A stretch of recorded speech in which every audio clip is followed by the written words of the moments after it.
Meu filho olhou para mim com aquele sorriso de quem já sabe que vai conseguir o que quer e disse que 2 amigos dele iam morar na minha casa. Não perguntou. Avisou. E ainda completou. Relaxa, mãe. Você aguenta, né? Você é compreensiva. A casa é grande. Eu olhei para ele, senti o sangue esquentar, mas não gritei. Dessa vez não. Eu apenas respondi. Tudo bem. Ele sorriu aliviado, achando que tinha vencido. Não fazia ideia do que aquele tudo bem realmente significava. E muito menos imaginava o que ia encontrar quando voltasse do futebol no dia seguinte. Mas antes de continuar, verifique se já se inscreveu no canal e conte nos comentários de qual cidade ou país você está assistindo. Gostamos muito de saber até onde nossas histórias chegam. Meu nome é Sônia, tenho 68 anos e sou viúva há 3. Trabalhei a vida inteira como técnica de enfermagem. Me aposentei aos 63, depois de mais de 30 anos de plantões, emergências e noites mal dormidas em hospital. Meu marido, Geraldo, era eletricista. A gente se conheceu quando eu tinha 20 e poucos anos. Casamos cedo, tivemos o Rafael, nosso único filho, e passamos a vida toda construindo o que tínhamos. Compramos nossa casa no Jardim América, aqui em Sorocaba, com muito sacrifício. Foram anos pagando prestação, abrindo mão de viagem, de roupa nova, de quase tudo. Mas conseguimos. A casa é simples, mas é minha. Está no meu nome desde que o Geraldo faleceu. Quando fiquei viúva, achei que ia desmoronar. Geraldo e eu tínhamos aquela vida de casal antigo, sabe? Aquela rotina que parece monótona para quem olha de fora, mas que por dentro é cheia de coisas pequenas que fazem sentido. O café que ele gostava mais forte, a televisão ligada no jornal da noite, as discussões sobre política que a gente nunca concordava. Quando ele se foi, a casa ficou grande demais, silenciosa demais. O Rafael apareceu bastante nos primeiros meses. Vinha me visitar, ligava, perguntava se eu precisava de alguma coisa. Ele tinha a vida dele. Era casado com a Michele há 6 anos. Trabalhava como motorista de aplicativo. Não era uma vida de luxo, mas ele se virava. Eu nunca fui de me meter na vida do meu filho depois que ele cresceu. Criei, eduquei, dei o que pude dar. Mas a partir do momento que ele virou homem, as escolhas eram dele. E as consequências também. Foi por isso que eu não fiquei surpresa quando, há mais ou menos 6 meses, ele me ligou dizendo que estava se separando. A Michele tinha ido embora, o casamento não deu certo, as coisas entre eles já vinham mal há um tempo. Eu senti pena, claro. Nenhuma mãe gosta de ver filho sofrendo. Mas também não fiquei fazendo drama nem tratando ele como coitado. Rafael tinha 34 anos. Se o casamento acabou, ele ia ter que se reorganizar como qualquer adulto faz. O problema começou quando, 2 semanas depois da separação, ele me ligou de novo. Dessa vez com aquele tom de voz que eu já conhecia. O tom de quem vai pedir alguma coisa e já está se preparando para ouvir não. Mãe, eu preciso te pedir um favor. Só por um tempo, juro. É que o apartamento era alugado no nome da Michele. Ela ficou lá e eu não tenho para onde ir agora. O aplicativo tá fraco. Não tô conseguindo juntar para dar entrada em outro lugar. Será que eu podia ficar aí uns meses, só até eu me organizar? Eu fiquei em silêncio por uns segundos. Não porque eu não queria ajudar, mas porque eu conheço meu filho. Conheço o jeitinho dele de transformar uns meses em tempo indeterminado. Conheço a facilidade que ele tem de se acomodar quando alguém resolve os problemas por ele. Mas também sou mãe. E a casa estava vazia. E ele é meu filho. Então eu respondi, pode vir, mas a gente vai combinar umas coisas antes. No dia seguinte, Rafael chegou com 2 malas e uma caixa de papelão. Sentou na sala, tomou o café que eu fiz e ficou esperando eu falar. Eu sentei na poltrona de frente para ele e fui direta. Rafael, você pode ficar aqui o tempo que precisar para se organizar. Mas essa casa tem regras. Não é hotel, não é república. Você vai contribuir com as despesas. Não precisa ser muito, mas precisa ser todo mês, no dia certo.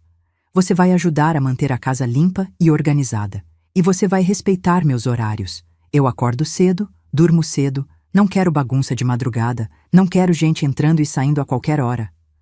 Ele concordou com tudo. Disse que eu tinha razão, que ele ia colaborar, que aquilo era temporário e que em poucos meses ele estaria de volta para a vida dele. Até me agradeceu, disse que eu era a melhor mãe do mundo.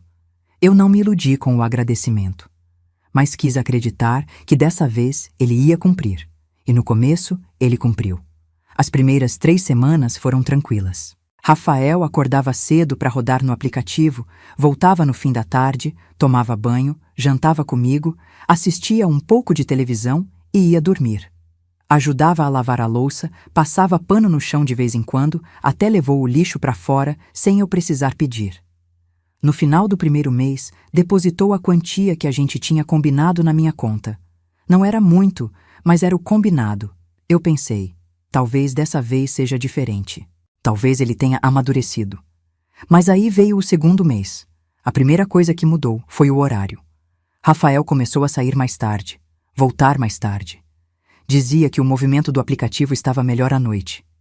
Eu não questionei, mas junto com o horário vieram os amigos. Primeiro foi um churrasco num sábado. Ele avisou no dia, de manhã, quando eu já tinha planejado minha tarde inteira. Mãe, vou chamar uns amigos para fazer uma carne, tudo bem? Eu não gostei, mas deixei passar. Era uma vez, pensei. No sábado seguinte aconteceu de novo. E no outro. E no outro. De repente, todo final de semana tinha gente na minha casa. Gente que eu não conhecia, rindo alto, bebendo cerveja no meu quintal, usando meu banheiro, deixando o copo sujo em cima de tudo. Eu comecei a cobrar. No começo, com jeitinho. Rafael, seria bom você avisar com mais antecedência quando for trazer gente. Ele concordava, pedia desculpa, prometia. Na semana seguinte fazia a mesma coisa. Depois vieram as outras coisas. A louça que ele deixava na pia para lavar depois e que ficava lá o dia inteiro. A roupa espalhada pelo quarto, o banheiro que ele usava e não limpava, a geladeira que esvaziava num ritmo que eu não conseguia acompanhar. Eu ia aumentando o tom. Do jeitinho, passei para a cobrança direta. Da cobrança direta, passei para a briga. Rafael, eu não sou sua empregada. Você é um homem de 34 anos. Não é possível que eu tenha que ficar atrás de você para lavar um prato. Ele se irritava, dizia que eu estava exagerando, que era só um prato que ele ia lavar. Às vezes lavava, às vezes não. Às vezes melhorava por uns dias, depois voltava ao mesmo. Era um ciclo que eu já conhecia de outras épocas da vida dele. Rafael sempre foi assim.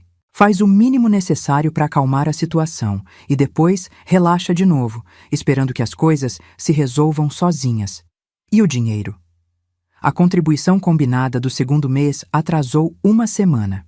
A do terceiro mês, ele depositou só metade, dizendo que o aplicativo estava fraco e que ia completar depois. Nunca completou. A do quarto mês nem veio. Quando eu cobrei, ele deu 1000 desculpas. O carro precisou de manutenção. Teve uma semana de chuva que ninguém chamava corrida. Um passageiro não pagou. Eu ouvia e por dentro pensava, são sempre os outros. Nunca é ele. Mas mesmo assim, eu continuei tentando. Continuei cobrando, brigando, exigindo respeito. Porque ele era meu filho e estava na minha casa. E eu não ia simplesmente aceitar calada. Eu nunca fui desse tipo. Geraldo sempre dizia que eu tinha a língua afiada demais para o meu próprio bem. Mas era essa língua afiada que tinha mantido nossa casa funcionando por décadas. O problema é que Rafael parecia imune. Entrava por um ouvido, saía pelo outro. Ele tinha essa habilidade de concordar com tudo que eu dizia e não fazer absolutamente nada a respeito. Foi numa sexta-feira à noite que tudo mudou. Eu tinha acabado de jantar. Estava assistindo televisão na sala, quando Rafael chegou. Não estava sozinho. Veio com 2 amigos que eu já tinha visto nos churrascos. Um deles era o Leandro, um rapaz mais quieto, que sempre me cumprimentava com educação.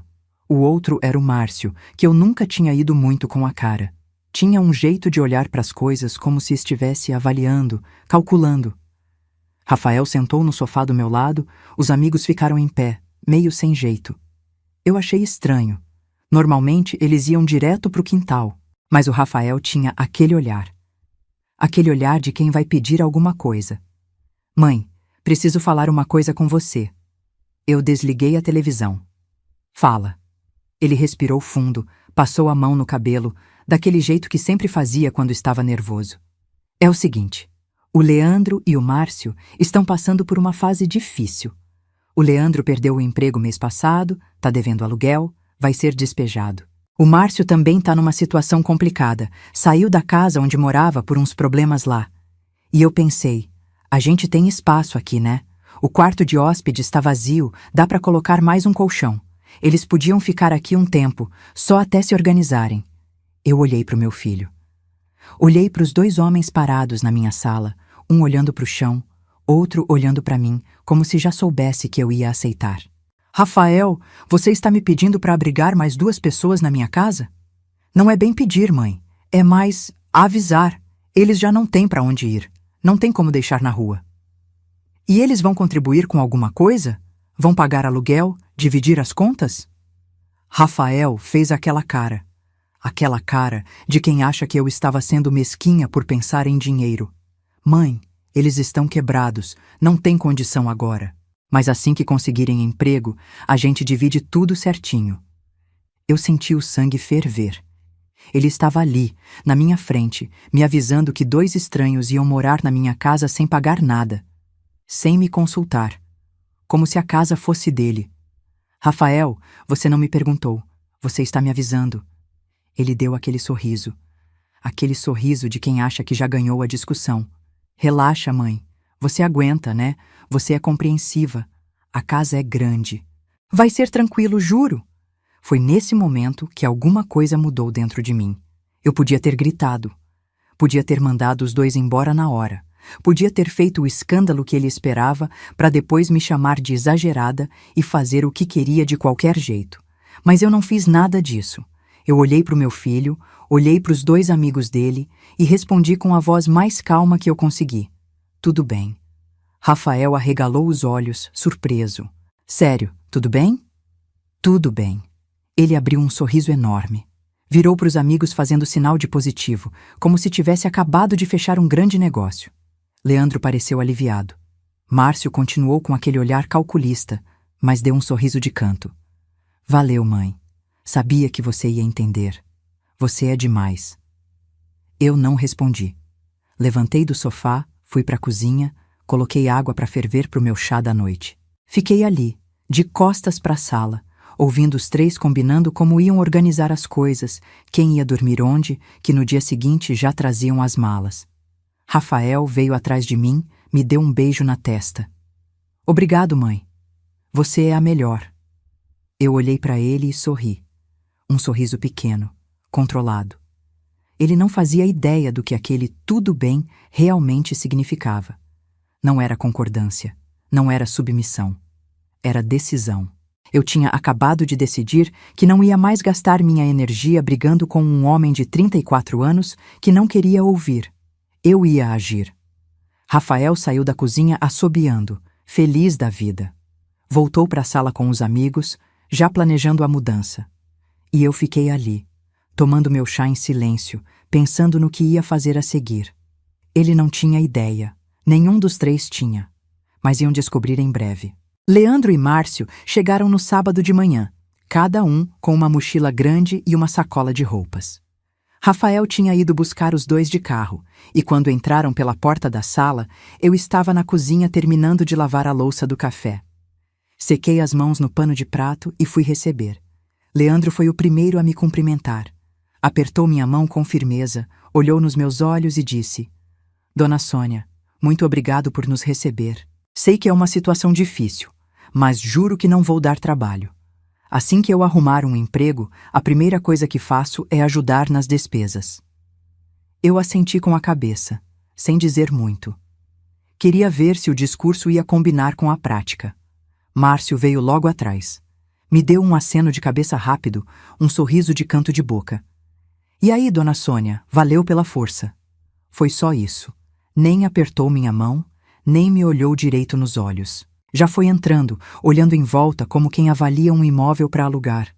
Rafael mostrou a casa para eles como se fosse o proprietário. Aqui é a sala, ali é a cozinha, banheiro no corredor. O quarto de vocês é esse aqui, o de hóspedes. Dá para colocar o colchão extra do lado da cama, fica de boa. Eu ouvia do corredor, sem dizer nada. Ele nem lembrou de mencionar que a casa era minha. No primeiro dia, tudo pareceu razoavelmente civilizado. Os dois se acomodaram no quarto, arrumaram as coisas deles, ficaram na deles boa parte da tarde. À noite, Rafael fez um macarrão instantâneo para todo mundo, eles comeram na sala assistindo televisão, lavaram os pratos depois. Eu pensei, talvez não seja tão ruim assim. Talvez eles realmente estejam passando necessidade e só precisam de um tempo para se organizar. Mas o segundo dia já mostrou que eu estava sendo ingênua. Acordei às 6 da manhã, como faço todos os dias. Quando saí do quarto para fazer meu café, encontrei Márcio dormindo no sofá da sala. A televisão ainda ligada, volume baixo, latinhas de cerveja vazias na mesa de centro. O cheiro de cigarro estava impregnado nas cortinas. Eu não permito que fumem dentro de casa. Nunca permiti. Fui até a cozinha, fiz meu café em silêncio e esperei.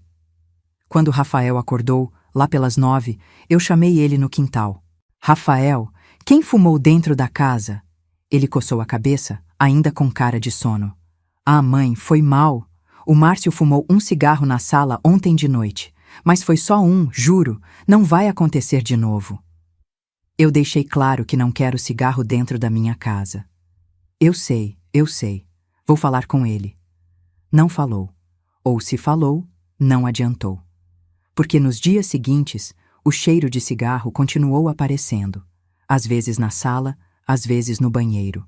E quando eu reclamava, a desculpa era sempre a mesma. Foi só um, não vai acontecer de novo. A rotina da casa se transformou completamente. Antes de eles chegarem, eu tinha meus horários.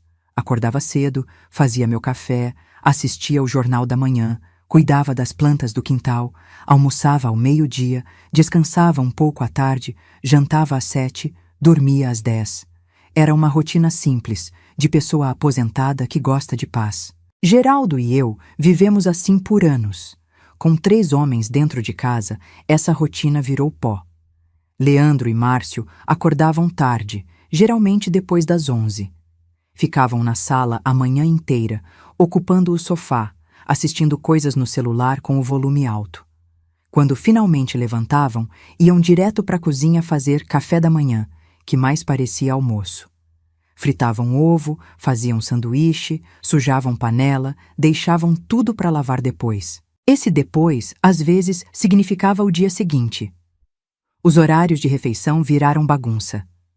Eu almoçava ao meio-dia e eles ainda estavam tomando café. Eu jantava às 7 e eles pediam comida por aplicativo às 10 da noite. A cozinha nunca estava livre. A geladeira nunca estava organizada, o banheiro estava sempre ocupado quando eu precisava, e o barulho era constante. Risadas altas, conversas no volume máximo, músicas tocando no celular, videochamadas com amigos. Eu me trancava no quarto para ter um momento de silêncio e ainda assim ouvia tudo através das paredes. Aos poucos, fui percebendo as diferenças entre os dois. Leandro, apesar de tudo, tentava ser educado. Quando me via, sempre cumprimentava. Às vezes perguntava se eu precisava de ajuda com alguma coisa, se podia ir ao mercado comprar algo para mim. Tinha uma vergonha no olhar, um desconforto de estar ali sem pagar. Eu via que ele não estava confortável com a situação. Márcio era outra história. Márcio se comportava como se a casa fosse dele. Sentava na minha poltrona favorita, a que ficava de frente para a televisão, e quando eu chegava na sala, nem se mexia. Abria a geladeira e pegava o que queria sem perguntar. Usava minhas toalhas do banheiro. Deixava o portão da frente aberto quando saía. E me tratava com uma condescendência que me dava nos nervos. E aí, dona Sônia, firme? A senhora tá bem disposta para a idade, hein? Dona Sônia, a senhora não cansa de ficar em casa o dia todo? Devia sair mais, se distrair. Ei, dona Sônia, será que dá para fazer menos barulho de manhã? A gente foi dormir tarde. Ele falava comigo como se eu fosse uma velha caduca que atrapalhava a vida dele. E o pior é que Rafael não fazia nada. Quando eu reclamava, ele dizia que eu estava exagerando, que o Márcio era assim mesmo, meio sem filtro, mas que no fundo era gente boa. Uma noite, eu estava no corredor indo para o meu quarto quando ouvi os 3 conversando na sala. O volume da televisão estava alto, mas dava para ouvir as vozes deles por cima. Mano, sua mãe é firmeza, hein? Deixou a gente ficar de boa. Era a voz do Leandro. A véia é tranquila, Márcio respondeu. Meio chata às vezes, fica reclamando de tudo, mas aguenta. Ela é assim mesmo, gente. Mas não liga não, Rafael falou. Ela reclama, mas no final deixa. Sempre foi assim. A velhinha da casa, Márcio riu. Tem que ter paciência com ela, né, coitada? Eu parei no corredor, imóvel. Senti o sangue subir pro rosto. A velhinha da casa. Coitada. Era assim que eles me viam. Uma velha inconveniente que eles tinham que tolerar. Respirei fundo e fui pro meu quarto. Fechei a porta devagar para não fazer barulho. Sentei na cama e fiquei ali, no escuro, pensando. Eu podia ir lá agora e fazer um escândalo. Podia expulsar todo mundo na hora. Podia gritar até perder a voz. Mas o que ia adiantar? Rafael ia me chamar de exagerada, ia dizer que era brincadeira, ia dar 1000 desculpas. E no dia seguinte, tudo ia continuar igual. Eu precisava pensar com calma. Precisava entender até onde ia essa situação antes de agir. No final daquela semana, chegou a conta de luz. Eu quase caí para trás quando vi o valor. Era mais que o dobro do que eu costumava pagar. A de água também tinha subido, mas a de luz foi o que mais me assustou. 3 homens com o ar-condicionado ligado o dia inteiro, carregando o celular, usando o chuveiro elétrico sem hora para acabar. Minha conta, que antes girava em torno de R$ 120, tinha chegado a 280. Chamei Rafael no quintal de novo. Rafael, você viu a conta de luz? Ele olhou para o papel na minha mão e fez uma careta. Pô, mãe, subiu mesmo. Deve ser o verão, né? Todo mundo usando mais energia. Não é o verão, Rafael. São 4 pessoas usando o que antes era só eu. E por falar nisso, você não depositou a contribuição desse mês. Ele desviou o olhar. Mãe, o app tá muito fraco. Essa semana foi péssima, mas semana que vem eu deposito, juro. Você disse isso mês passado e não depositou. Eu sei, mas dessa vez eu deposito. Confia em mim. Eu olhei para o meu filho e senti uma tristeza misturada com raiva. Ele estava ali, com 34 anos, me enrolando como se eu fosse boba. Como se eu não percebesse que ele não tinha a menor intenção de cumprir o que prometia. E os seus amigos? Eles vão contribuir com alguma coisa? Rafael balançou a cabeça. Mãe, eles não têm condição agora. O Leandro tá desempregado. O Márcio também tá se virando. Assim que a situação deles melhorar, a gente divide. E enquanto isso, eu pago sozinha? É só por um tempo, mãe. Você aguenta. Essa frase de novo. Você aguenta. Como se eu fosse uma estrutura de concreto. Não uma pessoa de 68 anos vivendo de aposentadoria. Uns dias depois, aconteceu uma coisa que me chamou a atenção. Eu estava na sala de manhã, sozinha, quando Leandro apareceu. Ele tinha saído para fazer entrevista de emprego e tinha acabado de voltar. Sentou no sofá do meu lado, meio sem jeito, e ficou em silêncio por uns minutos. Dona Sônia, posso falar uma coisa? Eu tirei os olhos do jornal. Pode. Ele enfiou a mão no bolso e tirou umas notas. Eu consegui fazer um bico essa semana, ajudei um cara com uma mudança. Ganhei R$ 150. Queria deixar pelo menos 100 com a senhora, para ajudar nas contas. Eu olhei para ele surpresa. Não precisa, Leandro. Precisa sim, dona Sônia. A senhora tá bancando a gente, não é justo. Deixa eu ajudar. Antes que eu pudesse responder, Rafael apareceu na sala. Viu a cena.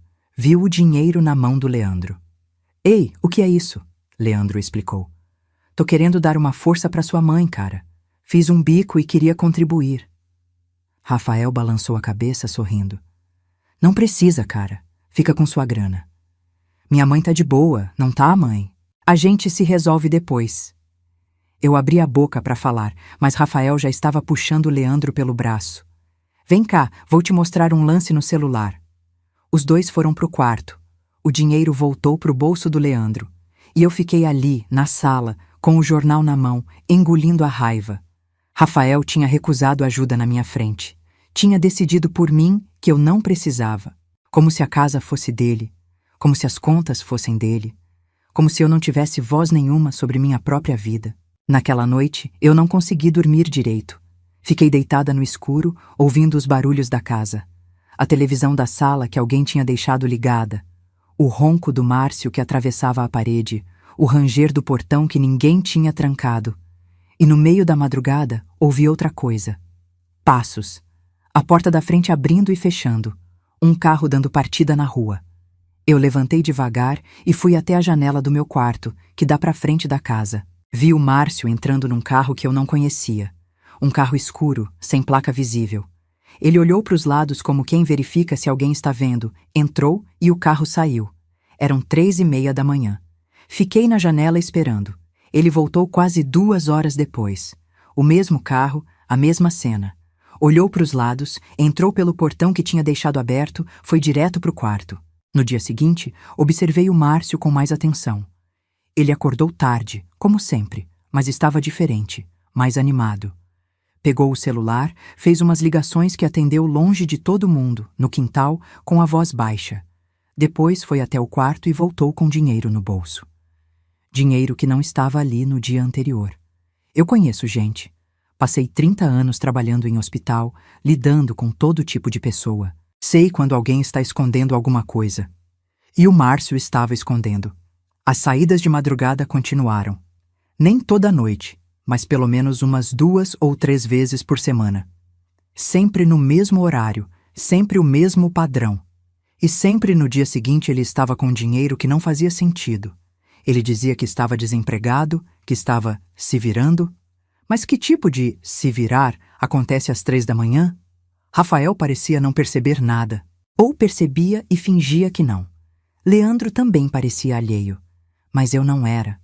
Alguma coisa estava errada naquela casa. Alguma coisa além da folgação, além do desrespeito, além do dinheiro que ninguém queria pagar. E eu ia descobrir o quê? Naquela noite, deitada na cama, olhando para o teto escuro, eu tomei uma decisão. Eu ia parar de brigar.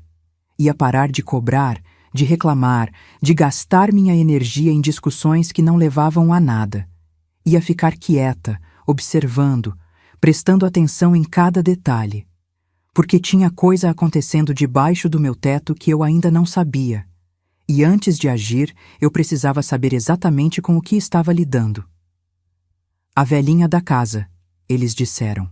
Pois essa velhinha ia mostrar que enxergava muito mais do que eles imaginavam. Passei a observar tudo com outros olhos. Antes, eu reclamava, brigava, cobrava. Agora eu ficava quieta. Prestava atenção nos detalhes que antes me passavam despercebidos. O jeito como os 3 conversavam quando achavam que eu não estava ouvindo. Os olhares que trocavam quando eu entrava na sala.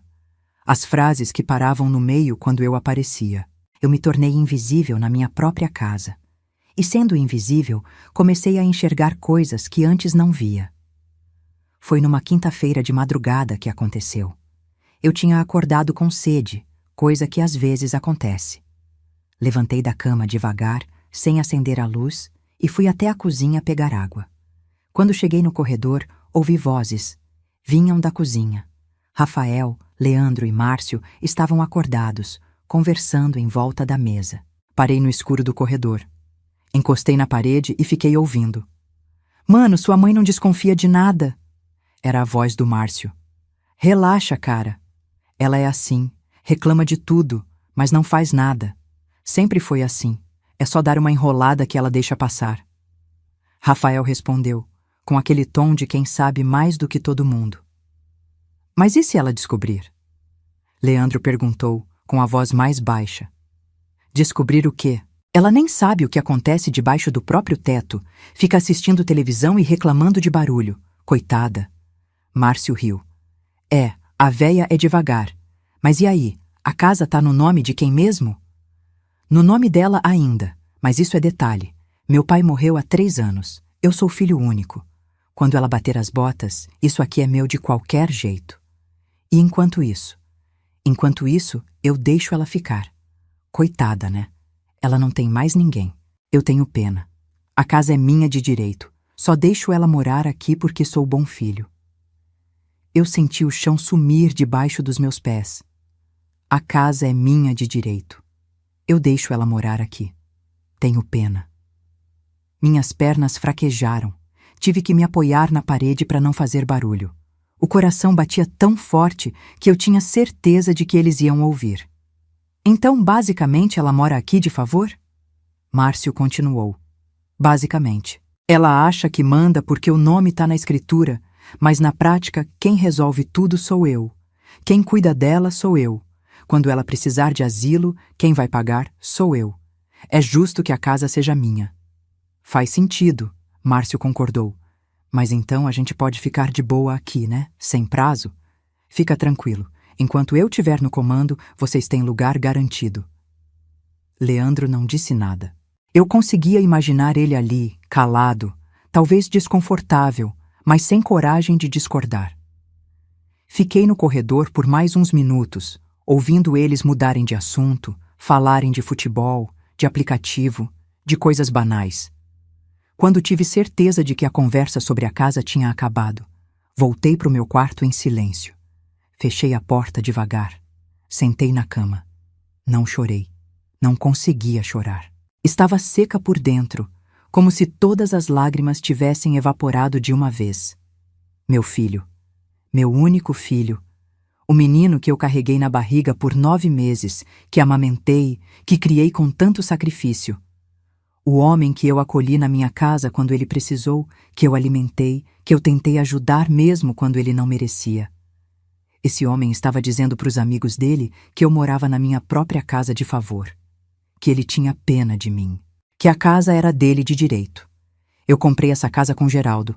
Trabalhamos décadas para pagar cada prestação. Abrimos mão de tanta coisa e agora meu filho estava por aí contando que me deixava ficar aqui por caridade. Naquela noite, eu não dormi. Fiquei deitada no escuro, olhando para o teto, pensando em tudo que tinha ouvido. E algo mudou dentro de mim. Uma chave que girou e não tinha mais volta. Nos dias seguintes, comecei a prestar atenção em como eles me tratavam.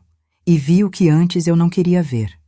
Márcio me tratava como uma agregada. Quando eu entrava na sala, ele não se mexia do meu lugar. Quando eu pedia alguma coisa, ele demorava para responder, como se eu não merecesse atenção imediata. E fazia comentários que antes eu achava que eram piada, mas agora entendi que eram verdade para ele. Dona Sônia, a senhora não pensa em ir morar num lugar menor, não? Essa casa é grande demais para uma pessoa só. Quando a senhora não estiver mais aqui, o Rafael vai poder reformar tudo. Fazer uma suíte nesse quarto. A senhora devia aproveitar enquanto tá bem, sabe? Viajar, passear, deixa que a gente cuida da casa. Ele falava essas coisas como se eu já tivesse um pé na cova. Como se a casa já fosse deles e eu só estivesse ocupando espaço até a hora de ir embora. Leandro, pelo menos, parecia desconfortável. Quando Márcio fazia esses comentários, ele desviava o olhar, mudava de assunto, mas não me defendia, não dizia nada. Era conivente no silêncio. E Rafael? Rafael agia como dono. Ele decidia coisas da casa sem me consultar. Chamava a gente para arrumar o portão sem me perguntar. Falava em trocar o chuveiro do banheiro porque esse é velho demais. Dava ordens como se eu fosse a inquilina. Mãe, não mexe nessa gaveta. Eu guardei umas coisas importantes aí. Mãe, não vai no quintal agora. A gente está resolvendo um negócio lá. Mãe, amanhã vou receber uns caras aqui, então fica no seu quarto, tá? Para não atrapalhar. Para não atrapalhar. Na minha própria casa. Eu ouvia tudo calada. Concordava com a cabeça, dizia, tudo bem, ia pro meu quarto. E por dentro ia montando o quebra-cabeça. Meu filho não estava apenas sendo folgado. Não estava apenas me desrespeitando. Ele estava construindo uma mentira. Uma narrativa em que ele era o dono, o responsável, o bom filho que cuidava da mãe coitada. E os amigos dele acreditavam. Talvez até ele mesmo acreditasse. Eu pensei em confrontar. Pensei em chegar na sala, olhar nos olhos dele e dizer: eu ouvi tudo. Eu sei o que você anda dizendo. Mas o que ia adiantar? Ele ia negar. Ia dizer que eu entendi errado. Ia me fazer de louca.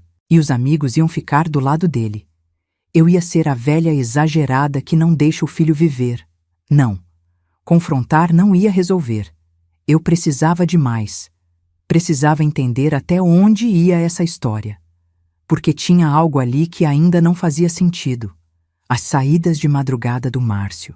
O dinheiro que aparecia do nada. Os olhares que ele e Rafael trocavam quando achavam que eu não estava vendo. A conversa na cozinha onde Leandro perguntou: e se ela descobrir?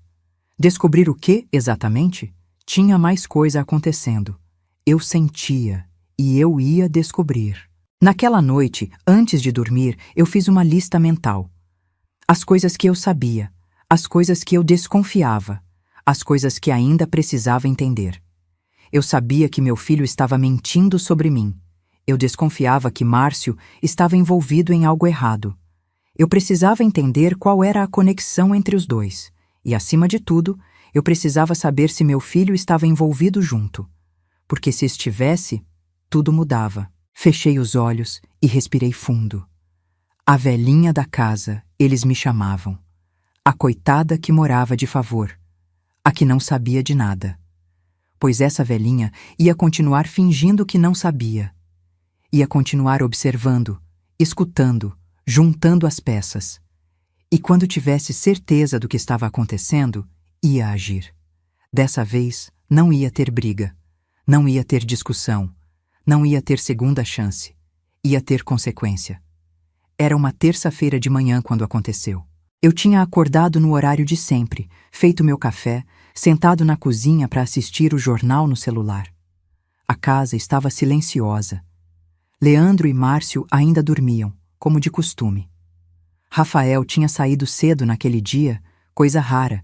Disse que precisava resolver um problema com o aplicativo, algo sobre documentação do carro. Por volta das 9 horas, fui até a sala para abrir as janelas e arejar. Foi quando vi. O tablet de Rafael estava jogado no sofá, em cima de uma almofada. Ele tinha esquecido. Fiquei parada olhando para o aparelho por uns segundos. Rafael levava aquele tablet para todo canto. Assistia vídeo, jogava, conversava com os amigos. Era praticamente uma extensão do braço dele. Ele nunca esquecia. Meu primeiro instinto foi ligar para ele, avisar que tinha deixado em casa. Mas aí eu lembrei de tudo. Da conversa que ouvi na cozinha. Das mentiras que ele contava sobre mim. Das saídas de madrugada do Márcio. Dos olhares que os dois trocavam. Olhei para o corredor. O quarto dos dois estava com a porta fechada, provavelmente ainda dormindo. Olhei para o tablet de novo.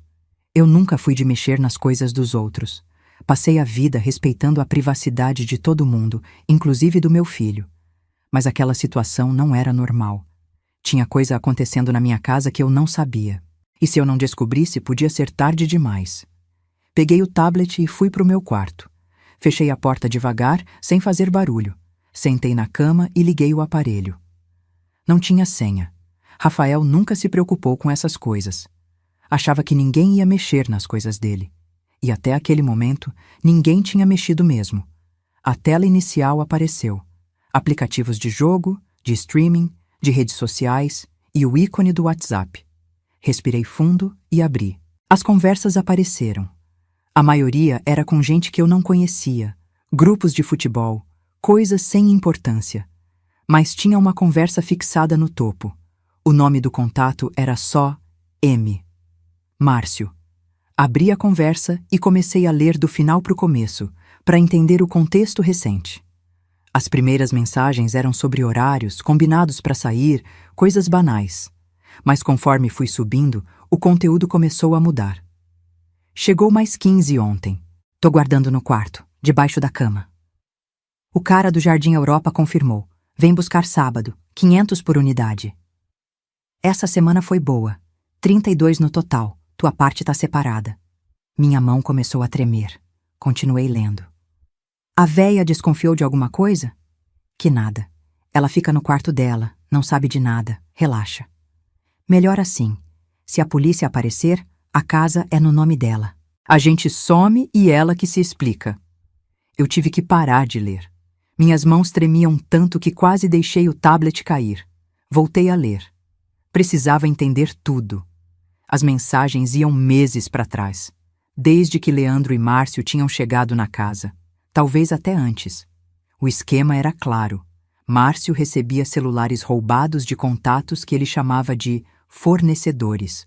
Guardava os aparelhos no quarto de hóspedes, debaixo da cama, dentro de mochilas. Depois revendia para compradores que ele chamava pelo bairro onde moravam. Jardim Europa, Vila Industrial, Centro e Rafael.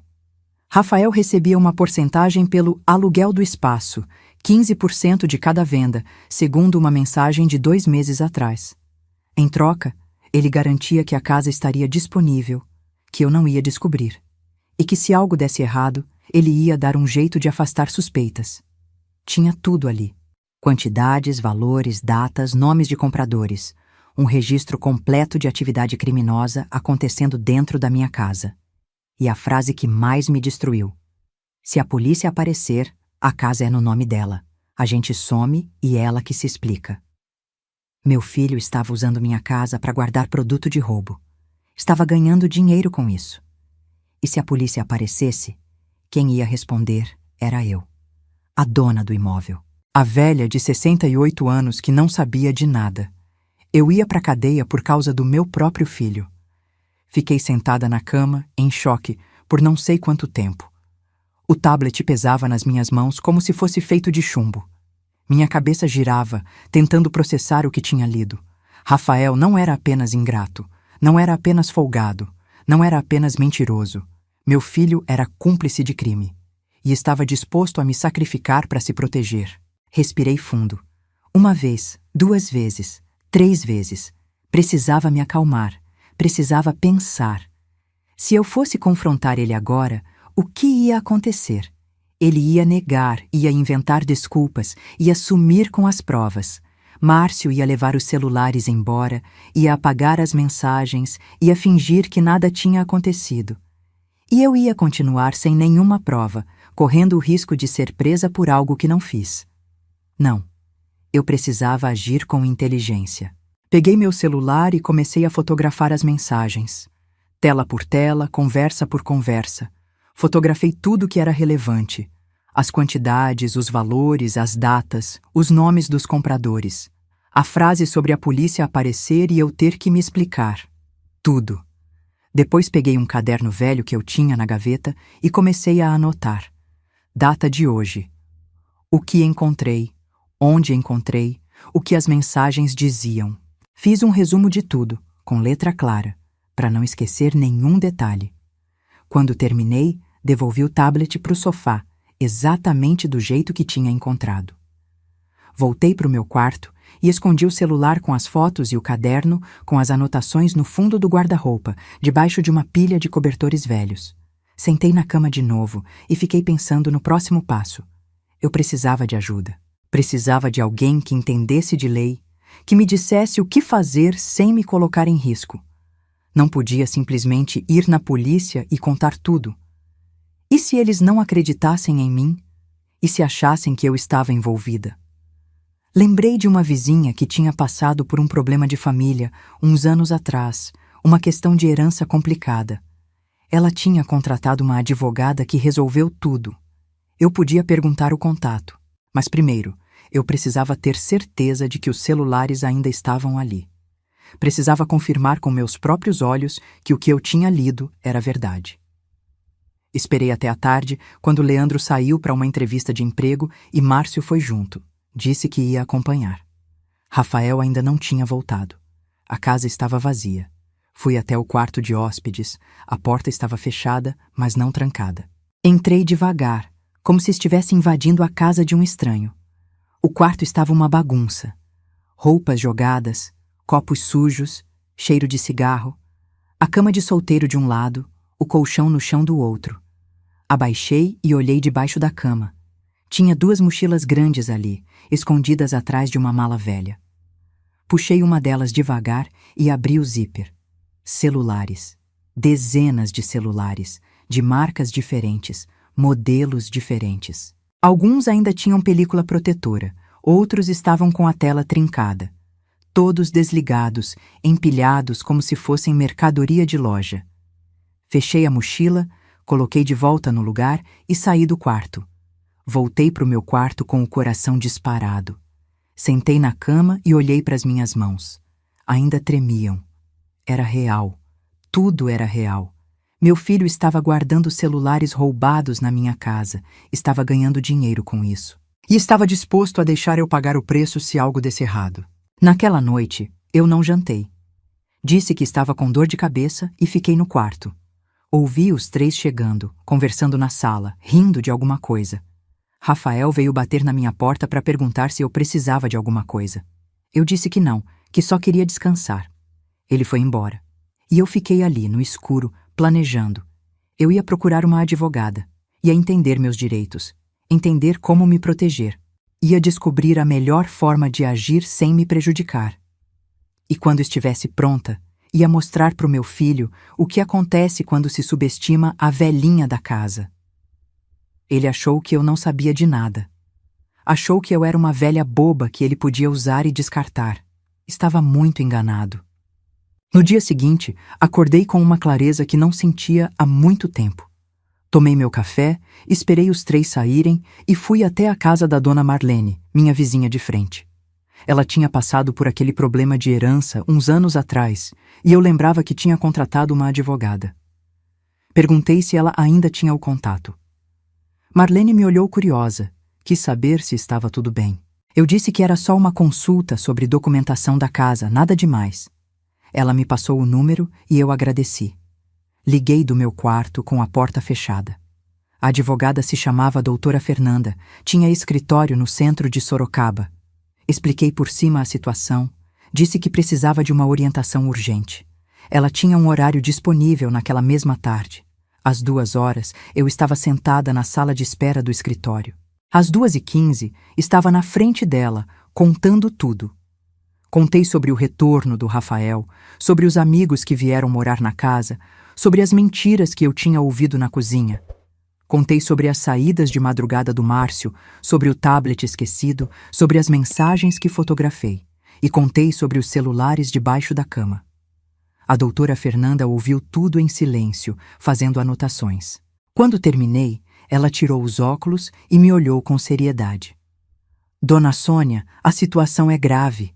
Se a polícia fizer uma busca na sua casa e encontrar esses celulares, a senhora pode ser responsabilizada como receptadora.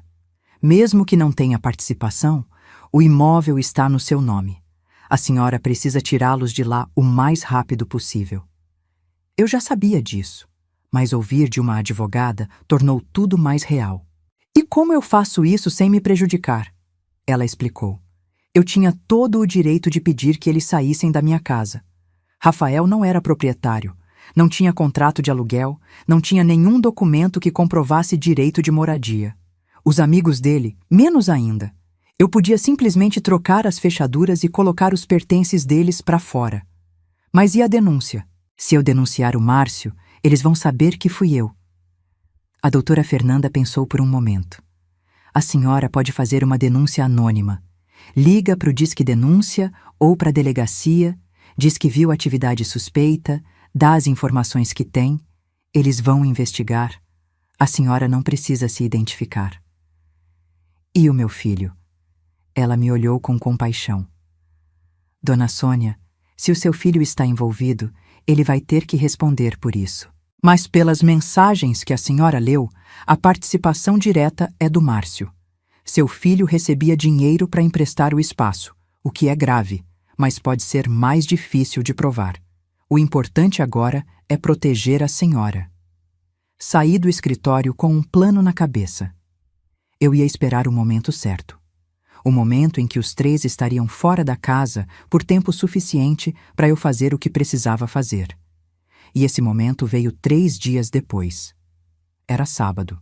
Rafael me avisou no café da manhã que ia jogar futebol com os amigos, o jogo de sempre, num campinho do outro lado da cidade. Iam sair depois do almoço e voltar só no fim da tarde. Perfeito. Esperei eles saírem. Vi o carro do Rafael se afastando pela janela, com os três dentro. Esperei mais uns 15 minutos, só para garantir que não tinham esquecido nada e voltado. Então comecei a agir. Primeiro, liguei para o chaveiro. Um senhor que já tinha feito serviço aqui antes, trocado a fechadura do portão quando Geraldo ainda era vivo. Expliquei que precisava trocar a fechadura da porta da frente com urgência, que tinha perdido a chave. Ele disse que podia vir em meia hora. Enquanto esperava, fui até o quarto de hóspedes. Peguei sacos de lixo grandes e comecei a colocar as roupas de Leandro e Márcio dentro. Não dobrei, não organizei. Joguei tudo junto, como eles faziam com a minha casa. Depois fui até o quarto do Rafael e fiz a mesma coisa. O chaveiro chegou às 2h30. Trocou a fechadura em menos de 40 minutos. Me deu 3 cópias da chave nova, guardei todas no bolso. Quando ele foi embora, continuei o trabalho. Levei os sacos para o jardim da frente, coloquei ao lado do portão. Voltei para dentro e peguei as mochilas, os sapatos, os objetos pessoais. Tudo foi para o jardim. Fiz várias viagens, sem pressa, sem raiva, com a calma de quem está fazendo o que precisa ser feito. No meio do processo, lembrei das mochilas debaixo da cama. As mochilas com os celulares. Hesitei por um segundo. Se eu deixasse ali, a polícia podia encontrar durante uma busca e me responsabilizar. Mas se eu mexesse, podia ser acusada de interferir em provas. Pensei no que a advogada tinha dito. Pensei no plano. Deixei as mochilas onde estavam. Mas antes de terminar de esvaziar o quarto, olhei pela janela e vi o carro do Márcio estacionado na rua. O carro que ele usava para as saídas de madrugada. Lembrei de uma coisa que tinha lido nas mensagens. Márcio sempre levava uma leva de celulares no carro quando ia fazer entrega. Mantinha no porta-malas, pro caso de aparecer cliente de última hora. E naquela manhã, antes de saírem para o futebol, eu tinha visto pela janela o Márcio colocando as 2 mochilas grandes no porta-malas do carro dele. Aquelas mesmas mochilas que estavam debaixo da cama. Provavelmente ia fazer alguma entrega depois do jogo, ou talvez não queria deixar a mercadoria em casa. Os celulares não estavam mais no quarto de hóspedes. Estavam no carro. Peguei meu celular e disquei o número que a doutora Fernanda tinha me dado. Disque denúncia. Atenderam no 3º toque. Uma voz feminina, profissional. Disque denúncia, boa tarde. Boa tarde. Eu queria fazer uma denúncia anônima. Pode falar, senhora. Eu respirei fundo e falei. Disse que tinha visto um homem com atividade suspeita no bairro, que ele saía de madrugada e voltava com mercadoria. Disse que ele dirigia um carro específico. Dei a placa, a cor, o modelo. Disse que naquele momento ele estava num campo de futebol do outro lado da cidade e que provavelmente tinha mercadoria roubada no porta-malas. A atendente anotou tudo. Perguntou se eu queria me identificar. Eu disse que não. A denúncia foi registrada. Vamos encaminhar para averiguação. Desliguei o telefone. Minhas mãos tremiam, mas não de medo, de adrenalina. Voltei para o jardim e terminei de organizar as caixas. Quando olhei para o relógio, eram 4h30 da tarde. O jogo provavelmente estava acabando. Eles deviam estar voltando. Entrei em casa, tranquei a porta com a fechadura nova e sentei na sala. Liguei a televisão, mas não prestei atenção em nada. Só fiquei ali, esperando. O telefone de Rafael começou a tocar lá pelas 5h30. Eu vi o nome dele na tela e não atendi. Tocou de novo. E de novo. Eu continuei sem atender. Uns 20 minutos depois, ouvi o barulho do carro chegando, portão abrindo, vozes alteradas. O carro do Rafael, não o do Márcio. Fui até a janela e espiei. Rafael e Leandro estavam saindo do carro. Os dois pareciam agitados, nervosos. Rafael falava no celular, andando de um lado para o outro. Leandro estava encostado no carro, com as mãos na cabeça. Márcio não estava com eles. Eu entendi. A polícia tinha encontrado. Rafael desligou o telefone e veio em direção à casa. Foi quando ele viu as caixas no jardim, os sacos de roupa, os pertences dele espalhados na grama. Ele parou. Olhou para as caixas. Olhou para a porta. Veio correndo. Tentou abrir com a chave. Não entrou. Tentou de novo, forçando. Nada. Começou a bater na porta. Mãe! Mãe! Abre a porta! O que está acontecendo? Eu levantei do sofá devagar. Fui até a porta. Coloquei a corrente de segurança e abri uma fresta. O rosto do meu filho apareceu. Vermelho, suado, desesperado. Mãe! O que é isso? Por que minhas coisas estão lá fora? Por que a chave não funciona? Eu olhei para ele com toda a calma que tinha. Porque eu troquei a fechadura. Como assim trocou a fechadura? Essa é minha casa também. Não, Rafael, essa casa é minha. Sempre foi minha. Você mora aqui porque eu deixei. E agora eu não deixo mais. Ele arregalou os olhos, sem entender. Mãe, você ficou louca? O Márcio acabou de ser preso. A polícia parou a gente na volta do futebol, revistou o carro dele, encontrou um monte de celular. Ele foi levado algemado. E você escolhe esse momento para me expulsar? Eu não escolhi o momento, Rafael. O momento chegou. Do que você está falando? Eu respirei fundo. Eu sei de tudo. Sei que o Márcio guardava celulares roubados no quarto de hóspedes. Sei que você recebia dinheiro por isso. Sei que vocês dois planejavam me deixar responder sozinha se a polícia aparecesse. Eu li as mensagens. O rosto dele mudou. A raiva virou medo. Mãe, você não entendeu. Eu não sabia direito o que... Não minta pra mim, Rafael. Eu li tudo. Se a polícia aparecer, a casa é no nome dela. A gente some e ela que se explica. Foram suas palavras. Ele ficou em silêncio. Engoliu em seco. Mãe, eu ia te proteger. Nunca ia deixar você... Você ia me deixar ir presa para se salvar. Não tenta me convencer do contrário, porque eu li com meus próprios olhos. Ele mudou de tática. Os olhos encheram de lágrimas. A voz ficou trêmula. Mãe, por favor. Eu sou seu filho. Você não pode fazer isso comigo. Eu não tenho para onde ir. O Márcio foi preso. O Leandro não tem nada. Eu vou ficar na rua. Você vai me abandonar assim? Eu olhei para o meu filho. Aquele homem de 34 anos que eu tinha criado, alimentado, protegido a vida inteira. Aquele homem que tinha contado para os amigos que eu morava na minha própria casa de favor. Que tinha me chamado de coitada. Que estava disposto a me sacrificar para se proteger. Eu não estou te abandonando, Rafael. Estou te tratando como adulto. Adultos respondem pelo que fazem. Mãe, pega suas coisas e vá embora. Você tem 48 horas para buscar o que faltou. Depois disso, eu dou. Fechei a porta. Passei a tranca. Ele continuou batendo por mais uns minutos, gritando, pedindo, chorando. Leandro apareceu do lado dele, tentando acalmar. Eu não abri. Fui para a cozinha, fiz um chá, sentei na mesa. Ouvi quando eles começaram a carregar as caixas para o carro. Ouvi o portão batendo, o motor ligando, o carro indo embora. A casa ficou em silêncio. Naquela noite, depois de jantar sozinha pela primeira vez em meses, peguei meu celular e abri o WhatsApp. Mandei uma mensagem para o Rafael. Você tem 48 horas para buscar o resto das suas coisas. Depois disso, vou doar tudo. Qualquer tentativa de entrar na casa será tratada como invasão de domicílio. Não me procure até estar pronto para assumir o que fez. Ele visualizou às 10h13 da noite. Não respondeu. Guardei o celular, apaguei as luzes, fui para o meu quarto, deitei na cama e fiquei olhando para o teto no escuro. A casa estava em silêncio. Um silêncio diferente do que eu sentia quando Geraldo morreu. Aquele silêncio era de ausência, de saudade, de vazio. Esse silêncio era de paz. Eu tinha feito o que precisava fazer.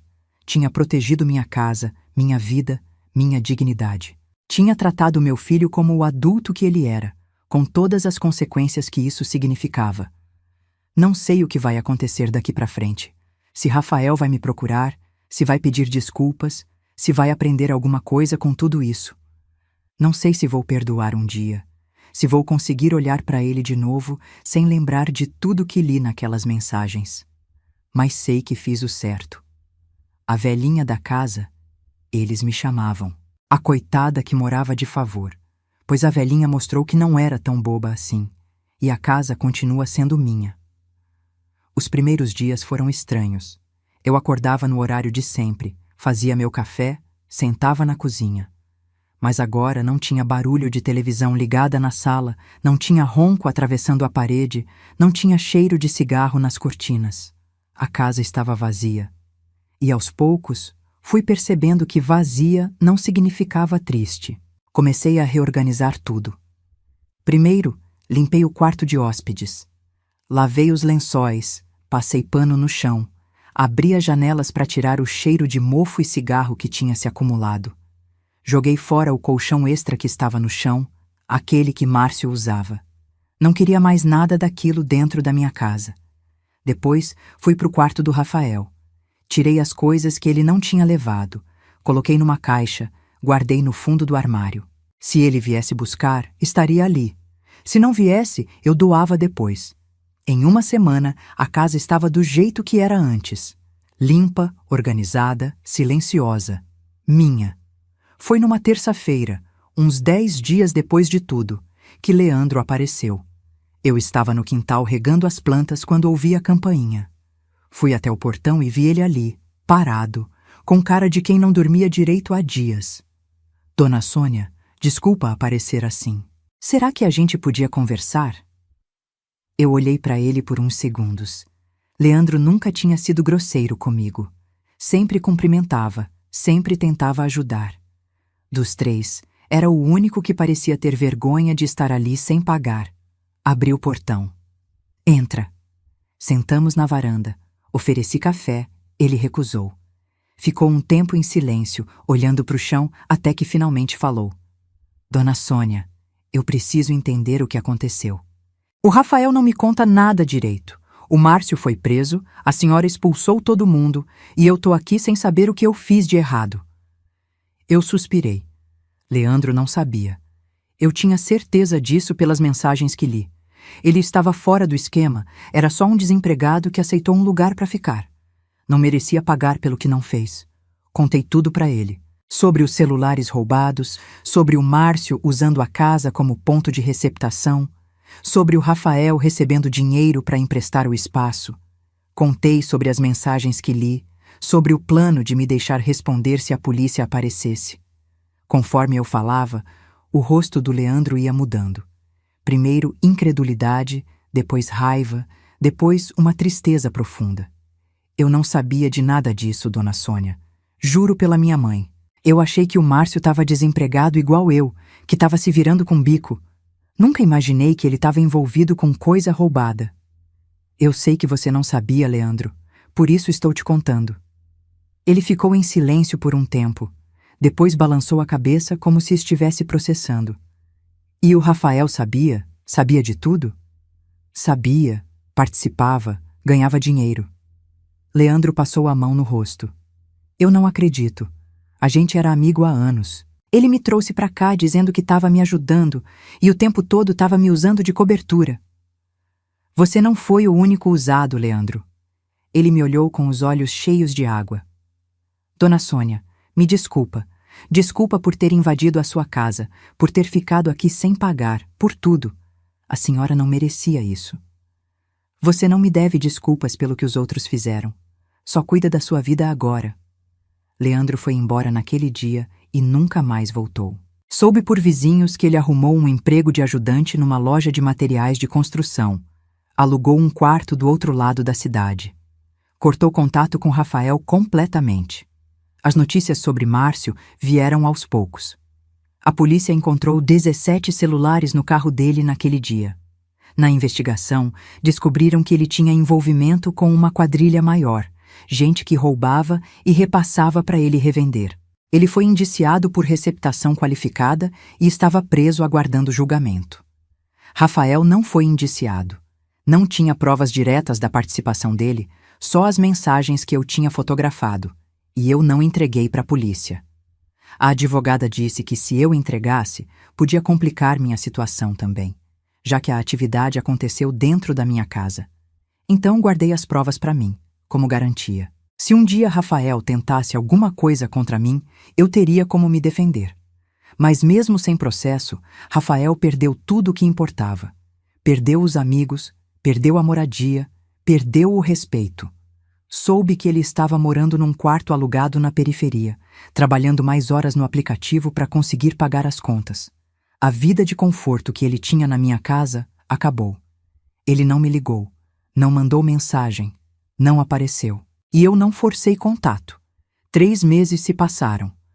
A vida foi voltando ao normal, ou melhor, foi se tornando um normal novo. Eu arrumei o quarto que era do Rafael e transformei num espaço de costura. Sempre gostei de costurar, fazia isso desde nova, mas tinha largado quando a vida ficou corrida demais. Agora tinha tempo de sobra. Comprei uma máquina de costura usada, coloquei uma mesa boa para cortar tecido, organizei linhas e agulhas em potes de vidro. Comecei a fazer pequenos reparos para vizinhas. Barra de calça, ajuste de vestido, conserto de zíper. Cobrava um preço justo, nada exagerado. Era mais pela ocupação do que pelo dinheiro.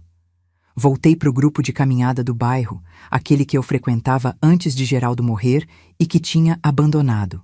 Reencontrei amigas antigas, fiz amizades novas. Todo dia de manhã, 6 horas, a gente se encontrava na praça e andava pelo bairro durante 1 hora. Depois tomávamos café juntas na padaria da esquina. A vida estava simples, estava boa. Foi num sábado de manhã que Rafael apareceu. Eu estava na varanda tomando café quando vi o carro dele estacionando na frente. Ele desceu devagar, ficou parado no portão por uns segundos, como se estivesse criando coragem. Depois tocou a campainha. Fui até o portão. Abri. Oi, mãe. Ele estava diferente, mais magro, mais cansado, as olheiras fundas, a barba por fazer. Parecia ter envelhecido anos em poucos meses. Oi, Rafael. Será que eu podia entrar? Só 1 minuto. É que ficaram uns documentos meus aí, carteira de trabalho antiga, umas coisas. Eu precisava pegar. Eu olhei para o meu filho, aquele homem que tinha me magoado tanto, que tinha mentido sobre mim, que tinha me colocado em risco. Aquele homem que ainda era meu filho. Entra. Ele entrou na casa, olhando em volta, como se fosse um lugar estranho. Notou as mudanças. O quarto dele, que agora era de costura. A sala reorganizada. As plantas novas no quintal. Fui até o armário do corredor e peguei a caixa com as coisas dele. Coloquei na mesa da sala. Está tudo aí. Pode verificar. Ele abriu a caixa, mexeu nos papéis, achou o que estava procurando. Guardou no bolso. Ficou ali parado, sem saber o que fazer. A casa está diferente, ele disse por fim. Eu mudei algumas coisas. Ficou bonita. Silêncio. Ele foi em direção à porta. Parou antes de sair. Virou para mim. Mãe, eu... Esperou que eu completasse a frase por ele. Eu não completei. Eu queria dizer que eu sinto muito. Por tudo. Eu olhei para o meu filho. Vi o menino que ele tinha sido, o homem que ele se tornou, as escolhas que ele fez. Vi a dor nos olhos dele, mas também vi que ele ainda não entendia de verdade. Ainda estava pedindo desculpas, esperando que eu abrisse os braços e dissesse que estava tudo bem. Mas não estava tudo bem. E eu não ia fingir que estava. Rafael, quando você estiver pronto para conversar de verdade, eu vou estar aqui. Mas conversar de verdade significa olhar para mim e reconhecer o que você fez. Não significa fingir que não aconteceu. Ele engoliu em seco. Não disse nada. Foi até a porta, colocou a mão na maçaneta. Por um segundo, achei que ia bater a porta com força, como sempre fazia quando as coisas não eram do jeito dele. Mas não bateu. Fechou devagar, sem barulho. Fui até a janela e vi ele entrando no carro. Ficou parado ali por uns minutos, olhando para frente, sem ligar o motor. Depois foi embora. Voltei para a varanda, sentei na minha cadeira, terminei meu café. Não sei se ele vai voltar. Não sei se um dia vai estar pronto para ter a conversa que precisa ter. Não sei se vou perdoar, se vou conseguir olhar para ele sem lembrar de tudo o que aconteceu. Mas sei de uma coisa: eu não vou ficar esperando.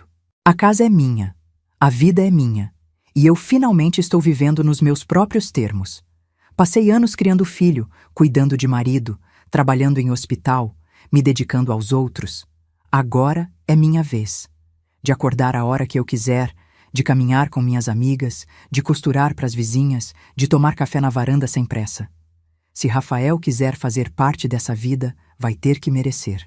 Vai ter que mostrar que mudou de verdade, não com palavras, mas com atitudes. E se não quiser, ou se não conseguir, a vida segue.